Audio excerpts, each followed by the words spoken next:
Hello friends, ITR filing का time चल रहा है। जो सैलरी वाले हैं 31 जुलाई है और जो हैं बिजनेस वाले उनकी है 31 अगस्त। एक क्वेश्चन दिमाग में आता है, सर एआईएस टीआईएस अगर इसमें कोई इन्फॉर्मेशन गलत आ जाए तो क्या हम गलत आईटीआर फाइल कर दें? मतलब ऐसी ऐसी क्वेरी आती हैं कि सर कोई इनकम एआईएस में नहीं आ रही है तो हम उसको नहीं दिखाएंगे, या फिर एआईएस में अगर कोई इनकम कम आ रही है, एक्चुअल में भले ही ज़्यादा है, तो जो एआईएस में आ रहा है वही दिखाएंगे। मतलब एआईएस में जो आ रहा है बस वही दिखाएंगे, उसके अलावा बिल्कुल कुछ भी नहीं दिखाएंगे। और अगर गलत आ रहा है तो गलत दिखाएंगे। ऐसा नहीं होता है सर। अगर एआईएस में कोई इन्फॉर्मेशन गलत आ रही है तो आप उसको ठीक कर सकते हो। सब कुछ इस वीडियो में आपको पता चलेगा। देखिए, पहले जब हम लोग फाइल करते थे आईटीआर तो सबसे इम्पोर्टेंट इन्फॉर्मेशन, सबसे इम्पोर्टेंट फॉर्म था फॉर्म 26 एएस।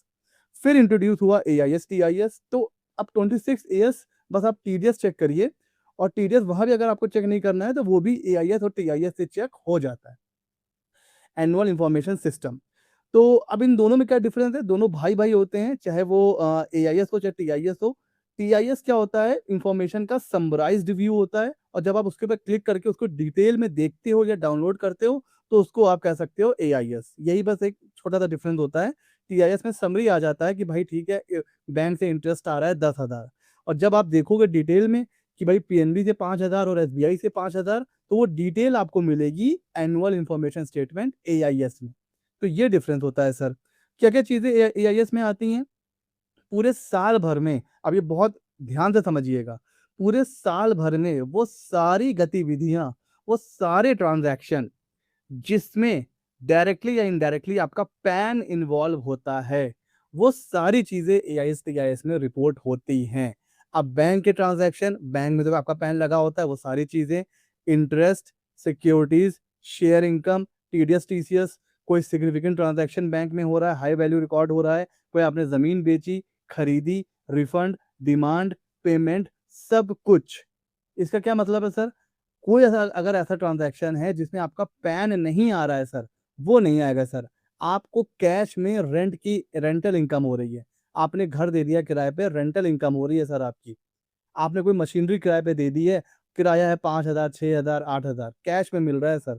वो नहीं आएगा सर एआईएस टीआईएस में। क्या करना है सर? सब डिस्कस करेंगे उसके बारे में भी। तो एआईएस टीआईएस सिर्फ एक तो आईटीआर भरने में भी आपकी मदद करता है, और सही आईटीआर भरने में, सही आईटीआर को चूज़ करने में भी आपकी हेल्प करता है, क्योंकि उसमें होती हैं इनकम के सोर्स, ट्रांज़ैक्शन की डिटेल, उससे आप करते हो एलिजिबिलिटी टेस्ट। फिर आप डिसाइड करते हो आईटीआर 1 फाइल होगा, आईटीआर 2 फाइल होगा, 3 फाइल होगा कि 4 फाइल होगा। क्योंकि अगर अगर आपकी सिर्फ सैलरी इनकम है तो आप आईटीआर 1 के लिए जाओगे। कैपिटल गेन है लेकिन लॉन्ग टर्म का है और उसकी अमाउंट जो है वो 1,25,000 तक है, तो भी आप आईटीआर 1 में के लिए जाओगे। उसके अलावा कोई भी कैपिटल गेन है, अब आप जाओगे आईटीआर 2 के लिए। तो ये भी आपको एआईएस टीआईएस से ही पता चलता है। नॉर्मल प्रिजम्पटिव टैक्सेशन की इनकम है सर, आईटीआर 4 फाइल करेंगे। बिजनेस की इनकम प्लस आपके पास कैपिटल गेन भी है, तो फिर आप आईटीआर 3 के लिए जाओगे। लेकिन अगर लॉन्ग टर्म गेन है भाई 1,25,000 तक वाला एग्जम्पशन वाला, तो आप आईटीआर 4 फाइल कर सकते हो। बिजनेस इनकम के साथ कोई भी और गेन है या लॉस है, आईटीआर 3 के लिए जाओगे सर। तो इन चीज़ों को सिलेक्ट करने के लिए भी आप एआईएस टीआईएस की ही मदद लेते हो, और गलत आईटीआर फाइल करना मतलब आपने आईटीआर फाइल ही नहीं किया, आपको दोबारा आईटीआर फाइल करना पड़ेगा। तो एआईएस टीआईएस जो होता है सर, इसमें डिफरेंस हम पहले भी देख चुके हैं कि अब इसमें जो इन्फॉर्मेशन सर आती है, ठीक है? तो वो गलत भी हो सकती है। अब गलत होने पर सर क्या करना है हमें? अब गलत किन रीज़न की वजह से होती है? सबसे पहले अगर मैं आपको लेके चलूँ, तो जैसे सपोज़ ये इन्फॉर्मेशन आ रही है, अब आपको लग रहा है कि सर ये जो अमाउंट आ रहा है, ये 4 लाख नहीं, या तो ये कम है या तो आना ही नहीं चाहिए। तो देखिए फीडबैक का ऑप्शन आता है यहाँ पर, एआईएस टीआईएस के पोर्टल पर।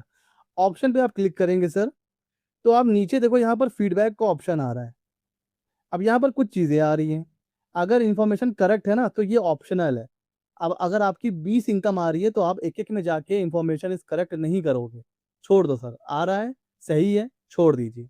कोई इन्फॉर्मेशन आ रही है वो गलत है, फिर आपको यहाँ पर क्या करना है सर, फिर आपको यहाँ पर रिस्पॉन्स सबमिट करना है कि रिसीट इज़ नॉट टैक्सेबल, या फिर रिसीट जो है वो in the nature of refundable security है, या फिर जो रिसीट हो रही है वो कैपिटल रिसीट है, या फिर इन्फॉर्मेशन जो है वो पूरी तरह से गलत, मतलब सही नहीं है पूरी तरीके से, या जो इनकम आ रही है वो किसी और की है और किसी और ईयर की है, या फिर इन्फॉर्मेशन एक से ज़्यादा बार आ रही है, डुप्लीकेट आ रही है, या फिर वो इन्फॉर्मेशन बिल्कुल गलत है, तो आप करोगे इन्फॉर्मेशन इज़ डिनाइड। इस पे क्लिक करके जैसे आप सबमिट करोगे तो आपका रिस्पॉन्स इनकम टैक्स के पास चला जाएगा। कुछ ही देर में आपका अगर प्रोसेस हो गया तो आपका एआईएस, टीआईएस भी अपडेट हो जाएगा और आप टेंशन फ्री हो जाएँगे। तो कोई इन्फॉर्मेशन एआईएस, टीआईएस में गलत आ रही है तो आप फीडबैक वहाँ पर सबमिट कर सकते हो।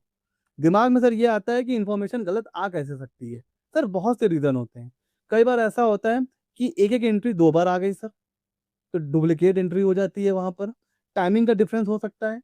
वो थी नेक्स्ट ईयर की इनकम, हो सकता है करंट ईयर में ही दिखाने लग गया हो। हो सकता है सर, बिल्कुल हो सकता है।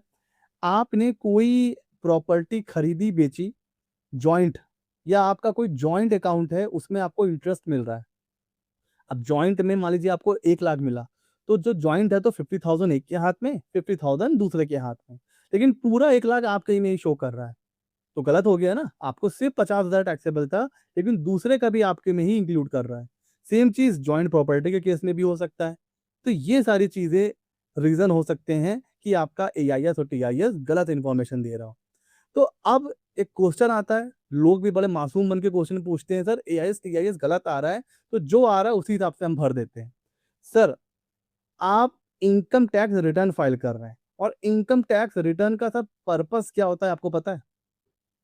भाई 1 अप्रैल से लेकर 31 मार्च फाइनेंशियल ईयर के बीच में आपने जो कुछ भी अर्न किया है, चाहे वो कैश में हो, बैंक में हो, आपको बस उसको रिपोर्ट करना है।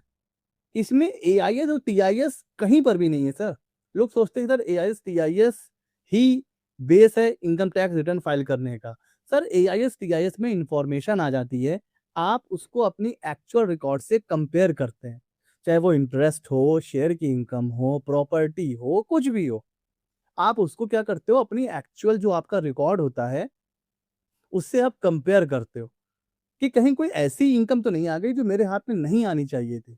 ये उसका रिकॉर्ड होता है। इनकम टैक्स रिटर्न से इसका डायरेक्टली कोई रिलेशन नहीं है। तो अगर आपका एआईएस, टीआईएस पे कोई इनकम नहीं भी आ रही है, फिर भी आपको उसको रिपोर्ट करना है।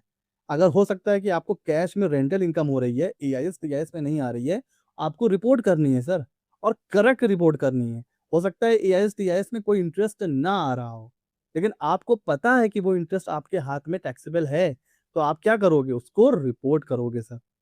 तो सारा आपको कंप्लायंस करना है। आईटीआर में आपको इनकम सही-सही रिपोर्ट करनी है। एआईएस, टीआईएस में आई हो या ना आई हो। उसमें गलत आई हो, रिस्पॉन्स सबमिट करिए और सही इनकम फाइल करिए। तो इस तरीके से आपका जो पर्पस ऑफ आईटीआर है, आपकी इनकम को रिपोर्ट करना। एआईएस, टीआईएस को मैच कराना आपका वो पर्पस नहीं होता है सर। तो एआईएस, टीआईएस को आप यूज़ करिए बस सिर्फ़ वेरिफ़िकेशन के लिए, उसको वेरीफ़ाई करने के लिए कि आपकी जो इनकम एक्चुअल में है, क्या वो एआईएस, टीआईएस में सही आ रही है या नहीं आ रही है। ये इसलिए होता है एआईएस, टीआईएस। तो ये सोचना कि सर एआईएस, टीआईएस में गलत आ रही है तो हम गलत ही आईटीआर फ़ाइल कर दें, ऐसा नहीं है। आपके पास ऑप्शन है, आप रिस्पॉन्स सबमिट कर सकते हो और आपको अपनी एक्चुअल इनकम सही से रिपोर्ट करनी है। तो ये है एआईएस, टीआईएस का पूरा खेल। अभी भी कोई कन्फ्यूज़न है, आप कमेंट सेक्शन में हमसे पूछ सकते हैं, वहाँ पर आपको रिप्लाई मिल जाएगा। और एक काम आपको करना है, अगर नए हैं तो सब्सक्राइब कर लीजिए और सब्सक्राइब कर चुके हैं तो शेयर कर दीजिए। मिलते हैं अगले नॉलेजेबल वीडियो